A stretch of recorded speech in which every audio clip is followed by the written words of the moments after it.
আমার মা বলেছিলেন তিনি নাকি ব্যস্ততার কারণে আমার 3 বছরের মেয়েকে শপিং মলে ভুলে রেখে চলে এসেছেন। কারণ তিনি আমার বড় বোনদের সন্তানদের জন্য ঈদের কেনাকাটায় ব্যস্ত ছিলেন।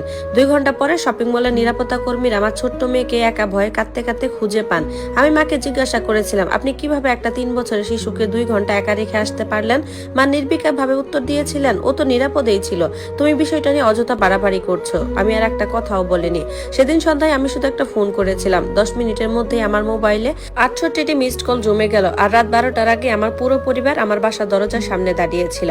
সেদিন বিকেল আমি বাসায় বসে ল্যাপটপে অফিসের কাজ শেষ করছিলাম। হঠাৎ অপরিচিত একটা নম্বর থেকে ফোন এলো। প্রথমে ধরতে চাইনি, কিন্তু কেন জানি বুকের ভেতরটা কেঁপে উঠলো। ফোন ধরতে ভদ্রলোক বললেন, আপনি কি আমিনা রহমান, 3 বছরের আয়রার মা? আমি চেয়ার থেকে এমন ভাবে উঠে দাঁড়ালাম যে সেটি মেঝেতে ঘষ্টে শব্দ করে গেল।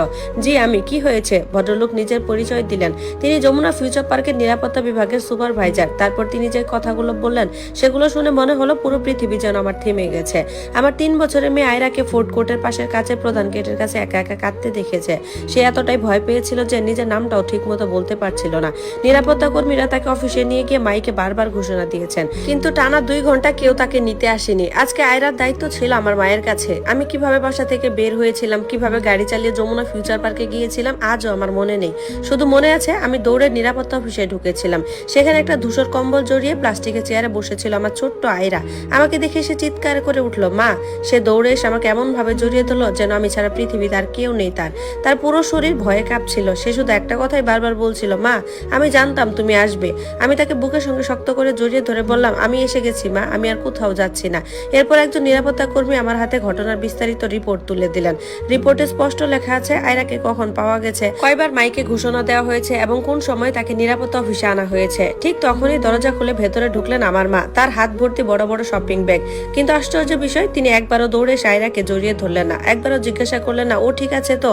বরং বিরক্ত গলায় বললেন, আমি না, এত নাটক করছো কেন? মেয়েটা তো ঠিকই আছে। আমি শুধু একটাই প্রশ্ন করলাম, আপনি কোথায় ছিলেন? মা খুব স্বাভাবিক গলায় বললেন, তোমার আপা নাদিয়ার যমজ ছেলেদের জন্য ঈদের জামা কাপড় আর জুতা কিনছিলাম। আমি রিপোর্টের দিকে তাকিয়ে আবার বললাম, 2 ঘন্টা ধরে? মা কাজ ঝাঁকালেন, বাচ্চারা তো এমনিতেই এদিক ওদিক চলে যায়, এতে এত টেনশন নেওয়ার কি আছে? নিরাপত্তা কর্মকর্তা তখন শান্ত গলায় বললেন, ম্যাডাম, আমরা কয়েকবার ঘোষণা দিয়েছি আপনার নাতনিকে প্রধান গেটের কাছ থেকে উদ্ধার করা হয়েছে। মা ঠোঁট বাঁকিয়ে বললেন, আমি শুনিনি। ঠিক তখনই আমি তার শপিং ব্যাগ থেকে বের হয়ে থাকা একটা ক্যাশ মেমো দেখতে পেলাম। সময়টা রিপোর্টের প্রথম ঘোষণার অনেক পরে, অর্থাৎ আমার মেয়ে হারিয়ে যাওয়ার পরও তিনি নিশ্চিন্তে কেনাকাটা চালিয়ে গিয়েছিলেন। রাত 11টার মধ্যে আমার ফোনে 57টি মিসড কল জমে গিয়েছিল। রাত 12টা বাজতে না বাজতেই সংখ্যাটা দাঁড়ালো 68। ঠিক তখনই জানালার পর্দায় গাড়ির হেডলাইটের আলো পড়লো। একটা গাড়ি এসে আমার বাড়ির সামনে থাকলো, তার ঠিক পেছনে আরেকটি।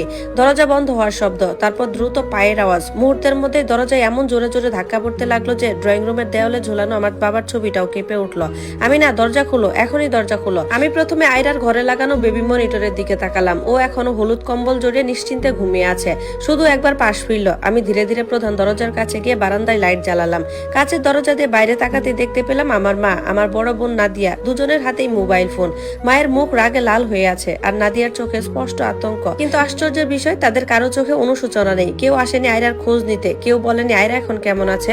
বরং মা তার ব্যাংকের কার্ডটা আমার দিকে তুলে ধরে চিৎকার করে বললেন, এই মুহূর্তে তোমার চাচা রিজার্ভকে ফোন করো, বলো তুমি মিথ্যা বলছো। আমি ভেতরের কাঠের দরজাটা খুললাম, কিন্তু গ্রিলের দরজাটা তালাবদ্ধই রাখলাম। তারপর হাতে ধরে যমুনা ফিউচার পার্কের নিরাপত্তা বিভাগের রিপোর্টটা তাদের সামনে তুলে ধরলাম। পাতার উপরে বড় বড় করে সময় লেখা আছে, ঘটনার প্রতিটি মিনিট লেখা।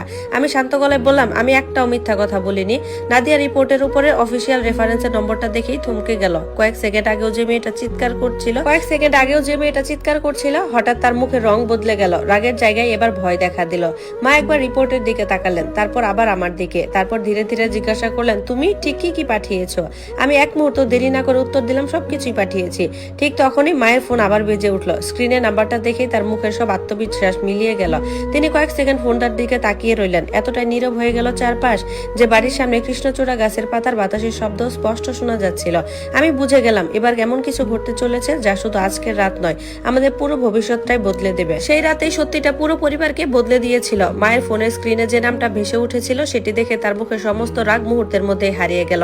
চাচা রিচার্ড ফোন করেছে। আমাদের পরিবার সবচেয়ে শান্ত মানুষ তিনি ছিলেন। আমার বাবার মৃত্যুর পরই তিনি পরিবারের অনেক গুরুত্বপূর্ণ বিষয় দেখাশোনা করতেন। সম্পত্তি, ট্রাস্ট, মায়ের মাসিক খরচ সবকিছু তার হিসাবের মধ্যে দিয়েই চলতো। মা কয়েক সেকেন্ড ফোনের দিকে তাকিয়ে রইলেন, তারপর কাপা হাতে কলটি রিসিভ করলেন। হ্যালো। ওপাশ থেকে কি বলা হলো তা আমি শুনতে পাচ্ছিলাম না, কিন্তু মায়ের মুখের পরিবর্তন আমি স্পষ্ট দেখতে পাচ্ছিলাম। প্রথমে বিরক্তি, তারপর অবিশ্বাস, তারপর ধীরে ধীরে ভয়। না, তুমি ভুল বলছো, এটা তেমন কিছু না। কিছুক্ষণ চুপ থেকে আবার বললেন, আমি তো শুধু একটু ব্যস্ত ছিলাম। আমি জানতাম প্রথমবারের মতো কেউ তার কথা অন্ধভাবে বিশ্বাস করছে না। কয়েক মিনিট পর মা ফোনটা নামিয়ে ফেললেন। নাদিয়া অধৈর্য হয়ে জিজ্ঞাসা করলো, চাচা কি বলেছে? মা কোনো উত্তর দিলেন না। আমি শান্তভাবে বললাম, তোমরা কি জানতে চাও? দুজনে আমার দিকে তাকালো। আমি বললাম, আমি তাকে শুধু আজকের ঘটনার রিপোর্ট পাঠাইনি। মায়ের চোখ বড় হয়ে গেল। আর কি কি পাঠিয়েছো? আমি কিছুক্ষণ চুপ করে থেকে বললাম, গত কয়েক বছরে কিছু ঘটনা। সত্যি বলতে আমি কখনো কারো বিরুদ্ধে অভিযোগ করতে চাইনি। আমি সেই মেয়ে ছিলাম যে সবসময় পরিবারকে ধরে রাখার চেষ্টা করেছে। যখন নাদিয়ার ছেলে জন্মদিন হতো, আমি নিজের কাজ ফেলে ছুটে যেতাম। যখন তাদের স্কুলের অনুষ্ঠান থাকতো, আমি উপহার নিয়ে হাজির হতাম। যখন মা বলতেন, তোমার আপার সংসারে অনেক চাপ, একটু বুঝে চলো, আমিও বুঝতাম। যখন বলতেন, তুমি তো শক্ত মেয়ে, তোমার কিছুই হবে না, আমি চুপচাপ থাকতাম। কিন্তু সেদিন যমুনা ফিউচার পার্কের নিরাপত্তা কক্ষে আমার মেয়েকে যখন দেখেছিলাম, তখন বুঝেছিলাম আমি শুধু নিজের জন্য চুপ ছিলাম না, আমি আমার মেয়েকে শেখাচ্ছিলাম যে তার কষ্টের মূল্য কম, আর আমি সেটা হতে দিতে পারতাম না। রাত 12:30টার দিকে আবার দরজায় গাড়ির শব্দ হলো। এবার শুধু মা আর নাদিয়া নয়, চাচাও এসেছেন, তার সঙ্গে পরিবারে আরো দুজন বড় মানুষ। আমি দরজা খুললাম। চাচা প্রথমে আমাকে জিজ্ঞাসা করলেন, আয়রা কেমন আছে? এই একটা প্রশ্ন শুনে আমার চোখে পানি চলে এসেছিল, কারণ পুরো দিন পার হয়ে গিয়েছিল, অথচ এটাই ছিল প্রথমবার কেউ আমাকে এই প্রশ্ন করেছিল, আমার মেয়ের খোঁজ নিয়েছিল। আমি নিচু গলায় বললাম, ঘুমাচ্ছে, কিন্তু খুব ভয় পেয়েছে। চাচা দীর্ঘশ্বাস ফেললেন, তারপর মায়ের দিকে তাকালেন। মাকে উদ্দেশ্য করে বললেন, তুমি কি জানো আজ কি হতে পারতো? মা সঙ্গে সঙ্গে বললেন, এত বড় করে দেখানোর কিছু নেই ব্যাপারটা। চাচা মাথা নাড়ালেন, না, আজ সমস্যাটা আয়রার হারিয়ে যাওয়া নয়, সমস্যাটা হলো তুমি তাকে হারানোর পরও খুঁজতে যাওনি। বারান্দায় নীরবতা নেমে এলো। নাদিয়া নিচের দিকে তাকিয়ে রইল। চাচা তার হাত থেকে ফাইলটা খুললেন। নিরাপত্তার রিপোর্ট, একটা কাগজ বের করলেন। মাইকে ঘোষণা শুরু হয়েছিল দুপুর 1:23। আরেকটি কাগজ, কেনাকাটা শেষ রসিদ ছিল বিকাল 2:41। তারপর মায়ের দিকে তাকিয়ে বলেন, এই সময়ের মধ্যে তুমি একবারও নিরাপত্তা অফিসে যাওনি। মা কিছু বলতে চাইছিলেন, কিন্তু শব্দ বের হলো না। চাচা এবার নাদিয়ার দিকে তাকালেন, বলেন, আর তুমি তো ফোনে বলেছিলে আমিনা নাকি তোমাকে ঈর্ষা করছে। নাদিয়ার চোখে পানি চলে এলো। আমি তখন পুরো বিষয়টা জানতাম না। আমি শান্তভাবে বললাম, কিন্তু জানার পরও তুমি একবারও জিজ্ঞাসা করোনি আয়রা ঠিক আছে কিনা। নাদিয়া চুপ করে গেল। চাচা সেই রাতে একটা সিদ্ধান্ত জানালেন, পরিবারের অর্থনৈতিক সহায়তার আগের মতো চলবে না। যে টাকা কারোর প্রয়োজনের জন্য দেওয়া হয়েছিল, সেটাই কারো অহংকার পূরণের জন্য ব্যবহার করা যাবে না। নাদিয়ার ব্যবসার হিসাব নতুন করে দেখা হবে, আর মায়ের ক্ষেত্রেও একই নিয়ম প্রযোজ্য হবে। মা অবশেষে রাগ ছেড়ে কাঁদতে শুরু করলেন, তুমি কি আমাকে আমার নাতনির কাছ থেকে দূরে সরিয়ে দেবে? আমি কিছুক্ষণ তার দিকে তাকিয়েই রইলাম। এই সেই মানুষ যিনি আমাকে ছোটবেলা থেকে শিখিয়েছে পরিবার মানে একসঙ্গে থাকা, কিন্তু সেই মানুষই আজ আমার সন্তানের নিরাপত্তার গুরুত্ব বুঝতে পারছে না। আমি ধীরে ধীরে বললাম, আমি কাউকে শাস্তি দিতে চাই না মা, কিন্তু আমি আমার মেয়েকে এমন কাউকে দিয়ে যেতে পারি না যে তার কান্নার চেয়ে শপিং ব্যাগকে বেশি গুরুত্বপূর্ণ মনে করে। পরের কয়েক সপ্তাহ খুব কঠিন ছিল। পরিবারের অনেকেই আমাকে ফোন করেছিল। কেউ বলেছিল আমি বেশ কঠোর হয়েছি, কেউ বলেছিল একটা ভুলের জন্য এত কিছু করা ঠিক না। কিন্তু আমি সবাইকে একই কথা বলেছিলাম, ভুল তখনই ভুল থাকে যখন মানুষ সেটা স্বীকার করে, কিন্তু কেউ যদি ভুলকে স্বাভাবিক বলে বোঝাতে যায়, তখন সেটা আর শুধু ভুল থাকে না। 2 মাস পর এক সকাল আয়রা আমার পাশে বসে ছবি আঁকছিল। হঠাৎ সে বলল, মা, হ্যাঁ সোনা, সেদিন তুমি আমাকে খুঁজে পেয়েছিলে তাই না? আমি তার চুলে হাত বুলিয়ে দিলাম। হ্যাঁ। সে একটু ভেবে বলল, আমি জানতাম তুমি আসবে। আমি তাকে জড়িয়ে ধরলাম, কারণ সেই ছোট্ট মেয়েটি সেদিন আমাকে একটা শিক্ষাই দিয়েছিল। ভালোবাসা শুধু মুখের কথা নয়, ভালোবাসা মানে উপস্থিত থাকা, ভালোবাসা মানে দায়িত্ব নেওয়া, ভালোবাসা মানে কাউকে কখনো এমন অনুভব না করানো যে সে গুরুত্বপূর্ণ নয়। অনেক মাস পরে মা আবার আমার সঙ্গে যোগাযোগ করলেন। এবার কোনো অভিযোগ নিয়ে নয়, তিনি শুধু বললেন, আমি অনেক কিছু বুঝতে পেরেছি, কিন্তু দেরি হয়েছে। আমি জানতাম কিছু ক্ষত একদিনে ঠিক হয় না। বিশ্বাস ভাঙতে 1 মুহূর্ত লাগে, কিন্তু ফিরে পেতে অনেক সময় লাগে। আমি তাকে ক্ষমা করার চেষ্টা করলাম, কিন্তু আয়রার নিরাপত্তার ব্যাপারে আমার সিদ্ধান্ত বদলায়নি, কারণ একজন মা হিসেবে আমার প্রথম দায়িত্ব ছিল আমার সন্তানকে রক্ষা করা। সেদিন রাতে যখন সবাই চলে গেল, আমি আয়রার ঘরে গিয়ে তাকে ঘুমাতে দেখছিলাম।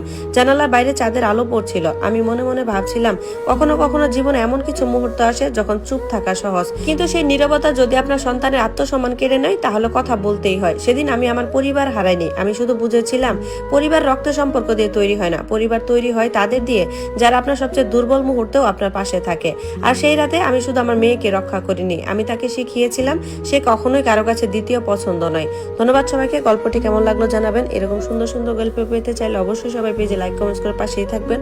ততক্ষণ সবাই ভালো থাকুন, সুস্থ থাকুন, আর আমার সাথেই থাকুন। ধন্যবাদ।